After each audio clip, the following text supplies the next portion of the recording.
저는 그 웨딩 사업을 오래 하면서 당했어요. 채무액이 한 30억 정도 됐습니다. 마스크 쓰고 거리두기 하고 막 그 시절을 떠올려 보면 결혼식 웨딩 사업이 될 수가 없죠. 어떻게든 회사를 유지하고 견뎌내야 되고 대출에 또 대출 받았는데 이게 한계에 부딪히더라고요. 감당이 안 됐어요. 그러면서 사실 회사가 망하고 지난 몇 년간 정말 힘든 시기를 지내왔는데 2025년입니다. 5월 법원에서 개인 파산으로 최종 면책 결정을 받아냈습니다.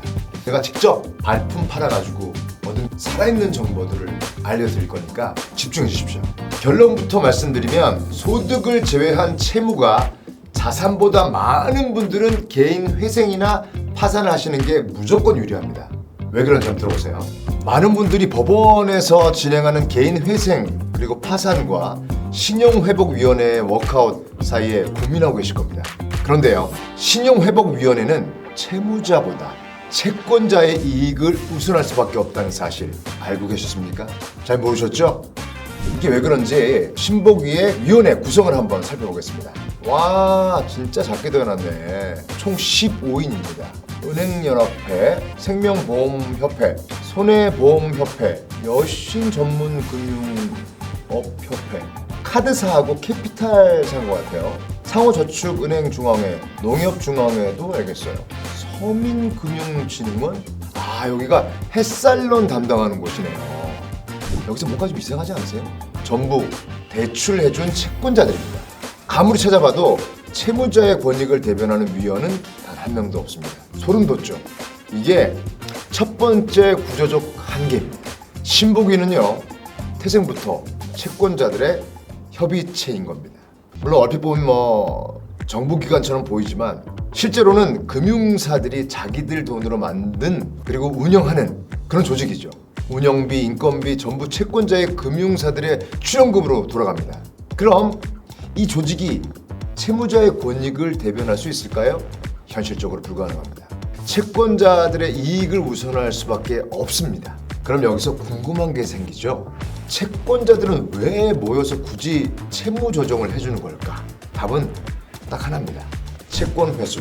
그게 전부예요.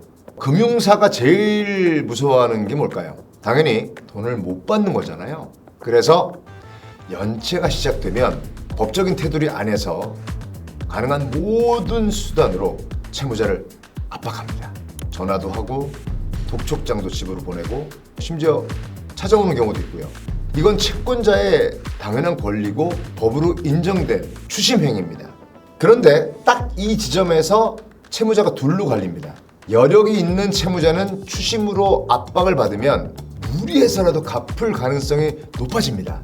하지만 상환 능력이 전혀 없는 채무자는 어차피 빠져나올 구멍이 없는 거죠. 금융사도 바보가 아닙니다. 일정 부분 채권 회수가 안 될 걸 미리 알고 있어요. 그래서 다양한 방법으로 수익을 보존하고 손실을 회피하죠. 대표적인 게 금리와 한도입니다. 담보대출은 5%, 신용대출은 10%, 카드로는 20%. 왜 카드론 이자가 제일 높을까요? 대출 문턱이 제일 낮아서 연체 확률이 가장 높기 때문입니다.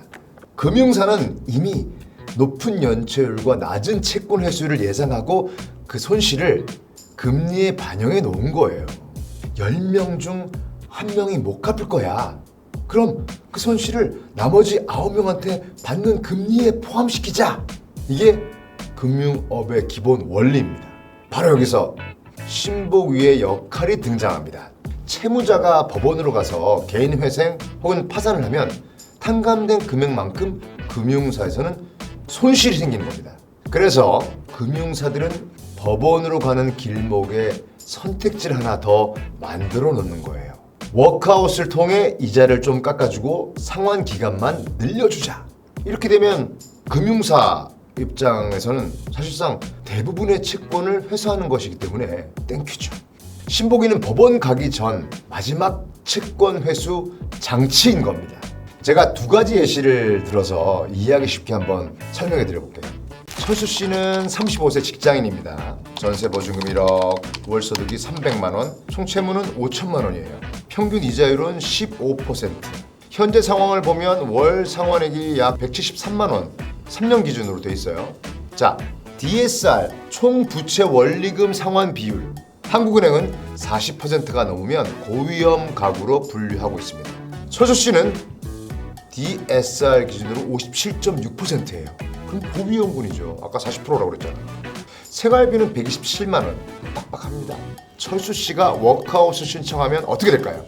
조정 조건은 이자율 15%에서 6%로 감면, 원금 감면 없이 상환 기간 5년, 조정 후에 DSR은 32.2%로 정상 범위에 들어옵니다. 생활비는 203만 원으로 여유가 생기죠. 철수 씨 입장에서는 5년이면 갚을 만하네. 173만 원 낼 때보다 생활도 할 만합니다. 아껴 쓰면 저축도 할 수 있어요. 그런데 중요한 점, 철수 씨는 어차피 개인 회생 조건이 안 됩니다. 철수 씨의 자산인 전세 1억 원이 채무 5천만 원보다 많거든요. 개인 회생은 기본적으로 세금을 제외한 채무가 자산보다 많아야 신청이 가능합니다. 그러니까 갖고 있는 돈보다 빚이 많아야 된다는 얘기예요. 즉, 철수 씨에게는 워크아웃이 현실적으로 도움이 될 수 있는 방법입니다. 채권자의 채권 회수 목적도 충족이 되고 철수 씨도 받아들일 만한 조건이 되기 때문에 신복위의 순기능이 작동한 케이스죠. 철수 씨는 신복위의 채무 조정안으로 빚을 탕감할 수 있지만 그렇지 않은 분들 많습니다. 저도 마찬가지였고요. 자, 이제 영희 씨의 경우를 한번 보겠습니다. 영희 씨 39세 프리랜서입니다. 월세 보증금 2천만 원, 월소득 220만 원, 총 채무는 6천만 원, 평균 이자율은 18%. 현재 상황은요, 월 상환액이 약 217만 원, 3년 기준이에요. DSR은 98.6%, 극도로 위험합니다. 생활 자체가 불가능한 수준이죠. 영희 씨는 지금 카드값 메우려고 카드론 받고 부족하니까 다른 카드 돌려가면서 버티고 있는 그런 상황입니다. 현재 DSR은 거의 100%에 가깝습니다. 아까 한국은행이 40% 초과하면 고위험 가구로 보는데 2배가 넘는 그런 수준이죠. 영희 씨 앞에는 두 가지 선택지가 있습니다. 먼저 선택지 1, 워크아웃입니다. 조정 조건은 이자율 18%에서 6%로 감면, 원금은 감면 없이 상환기간 8년으로 늘립니다. 월 상환액 약 70만 원입니다. 근데 언뜻 보면 나쁘지 않아 보이죠? 이자도 낮고 기간도 길어졌고.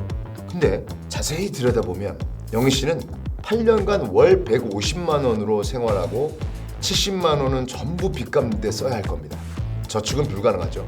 8년 후에도 월세 보증금 2천만 원 외 자산은 0원입니다. 8년 후에 영희 씨는 47세입니다. 빚은 갚았지만 다시 시작하기엔 힘든 나이죠. 사람이 희망이 있어야 사는 건데 저렇게 되면 희망이 없어지지 않을까 싶어요. 8년 동안 근본적인 해결 없이 진통제만 맞고 연명하는 것 같은 그런 느낌인 거죠. 두 번째 선택지는 개인 회생입니다. 철수 씨와 달리 영희 씨는 개인 회생 신청 자격을 갖추고 있습니다. 세금을 제외한 채무 6천만 원이 자산 2천만 원보다 많고 3년간 변제 능력도 충분하기 때문입니다. 이에 법원은 영희 씨의 개인 회생 조건으로 이자를 전액 탕감하고요. 향후 3년간 매달 70만 원만 변제하면 된다고 결정했습니다. 즉 3년간 매월 70만 원만 갚으면 6천만 원 중에 2,520만 원만 변제하고 나머지 3,480만 원은 탕감받게 되는 겁니다. 이렇게 되면 채권자는 원금 일부만 회수하고 나머지는 손실을 보게 되지만 법원은 채권 회수보다 채무자가 건강한 사회 구성원으로 빠르게 복귀하는 것을 더 중요하게 생각하기 때문에 이런 판단을 내린 것입니다. 바로 이 점이 신용회복위원회와 법원의 가장 큰 차이입니다. 신복위의 채무 조정은 채권자의 채권 회수를 전제로 하기 때문에 원금 감면은 매우 제한적이고 주로 이자 일부 감면, 상환 기간 연장이 중심입니다. 반면 개인 회생 제도는 법원이 채권 회수보다 채무자의 사회 복귀를 중요하게 여기기 때문에 이자와 연체 이자는 최대한 100% 탕감, 원금도 최대 90% 이상 감면할 수 있습니다. 그럼 질문 하나 드릴게요. 채권자인 금융사 입장에서 법원보다 더 후하게 탕감해줄 이유가 있을까요? 절대 없다고 말해도 과언이 아닙니다. 왜냐하면 자기들 입장에서 손해인 거잖아요. 금융사가 신복이를 통해서 원금 감면을 해주는 유인 요소는 하나밖에 없습니다. 바로 개인 회생이나 파산으로 가는 것보다는 더 많이 받을 수 있기 때문이죠. 자, 여기서 보셨으면 아시겠지만 답은 정해져 있습니다. 철수 씨처럼 자산이 채무보다 많아서 개인 회생 신청 자격이 안 되는 분들은요, 워크아웃. 이 워크아웃이 현실적으로 도움이 될 수 있습니다. 하지만 영희 씨처럼 자산보다 세금을 제외한 채무가 많아서 개인 회생이나 개인 파산 신청 자격이 되시는 분들은 법원을 통한 도산 제도를 선택하는 게 훨씬 유리합니다. 저는 개인 회생 신청 자격을 모두 충족했기 때문에 애초에 신용회복위원회를 고민할 필요가 없었습니다. 그래서 가장 먼저 한 게 뭐냐면 국민회생파산지원센터에서 무료 상담을 받았고요. 도산 전문가의 조력으로 개인 회생뿐만 아니라 개인 파산 자격도 갖추고 있다는 걸 확인할 수 있었습니다. 그렇게 해서 30억을 해결했습니다. 제가 여러분께 강조하고 싶은 건 바로 이거예요. 괴롭다고, 피한다고 아무것도 해결되지 않습니다. 제가 그 고정 댓글에다가 링크 남겨놨거든요. 일단 무료 상담부터 받아보세요. 내 상황을 정확히 파악하고 어떤 제도가 나에게 딱 맞는지 제대로 알고 나서 선택하시면 됩니다. 처음에 이런 일이 일어났을 때 막 어떻게 해야 되지? 고민도 많았는데 이거 감정의 문제가 아니라 정보의 문제인 것 같아요. 정확한 정보만 있으면, 명확한 기준만 있으면 선택은 생각보다 어렵지 않습니다. 막 답답하죠. 이걸 어떻게 해야 되나, 어떻게 먹고 살아야 되나 막막하죠. 근데요, 길은 있습니다. 법으로 보장된 제도가 있고 그 제도를 통해서 다시 시작할 수 있습니다. 저처럼요. 저는 개인적으로 오늘 이 영상이 여러분께 조금이나마 도움이 됐으면 좋겠습니다. 여러분의 새로운 시작을 응원해 드립니다. 저도 응원 좀 해주시고요. 저도 열심히 살 거니까. 그리고 구독과 좋아요, 알림 설정 부탁드립니다. 지금까지 홍록기였습니다. 감사합니다.